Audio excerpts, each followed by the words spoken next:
Leather. There's a lot of misunderstanding online about how leather is actually made and how the global supply chain actually is. So let's clear that up. I'm Victoria, I've been a shoe designer for over 10 years, and I've also spent time collaborating with an EU tannery developing leather concepts. I'm focusing on cow leather here, and this video won't go into ethics because that's a whole other conversation. Leather starts as skin from cattle, removed at the slaughterhouse as a co-product of the meat industry. Once the skin is removed, it has to be preserved right away, most commonly by salting. A single cowhide can require roughly 15 kilograms of salt, after which hides are stored and transported, sometimes locally and sometimes internationally, to tanneries around the world. Before tanning, hides go through what's called the beam house. This is a series of water-based chemical steps that clean the hide, remove hair, open up the fiber structure, and even out the thickness. This stage prepares the hide for tanning, and it's the most water-intensive part of the process, using hundreds of liters of water per cowhide. That's why wastewater treatment is so critical. Now we reach tanning, the step that permanently prevents the hide from decomposing. This is the moment skin technically becomes leather. The most common tanning method worldwide is chrome tanning, accounting for around 85 to 90% of all leathers. It uses chromium-3 salts, which bind to the collagen fibers of the skin, stabilizing the leather, making it flexible, durable, heat-resistant, and predictable. Because this process is more stable and quicker than vegetable tanning, it's widely used in footwear and leather goods. And when properly controlled, with worker protections and waste treatment, it can be managed safely. After chrome tanning, the material is called wet blue. Wet blue is leather, but it's not finished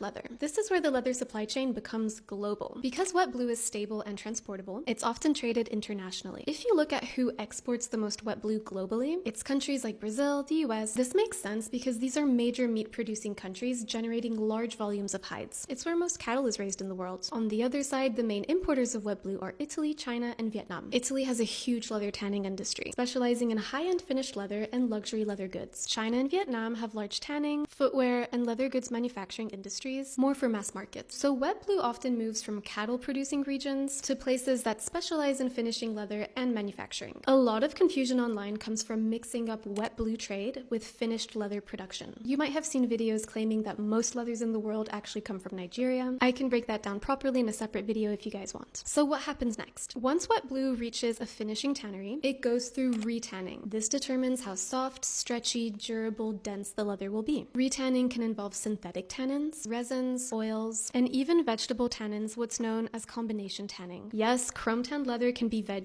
retanned. After that, the leather is dyed and finished. Color is added, oils are introduced, and the leather is dried, stretched, and surface finished. So this can be matte, glossy, nubuck, suede, coated, uncoated. This stage really determines how the leather will look, feel, and perform in real life. These stages are also water intensive. Finishing alone can use roughly up to 100 liters of water per cowhide, and from raw skin to finished leather, the total water usage is often estimated at around 1,000 liters per cowhide, which is why water treatments and recycling systems are such a big focus in modern tanneries, especially in regions with stricter environmental regulations like the EU. Okay, a few mythbusters. Leather isn't automatically biodegradable just because it started out as a skin. Tanning chemically alters the material, especially with chrome tanning, so most leathers don't safely compost, and even vegetable tanned leather won't necessarily break down safely. Another myth is that chrome tanned leather is automatically cheap and bad quality, so the tanning method itself doesn't tell you much about quality. There are very high-end and expensive chrome tanned leathers, especially from places like Italy, Spain, and Portugal. So just to recap, leather isn't a single-step process, and it isn't always made from start to finish in one place. It's a long, technical, global supply chain. If you want another video on vegetable tanning, wet white tanning, let me know in the comments.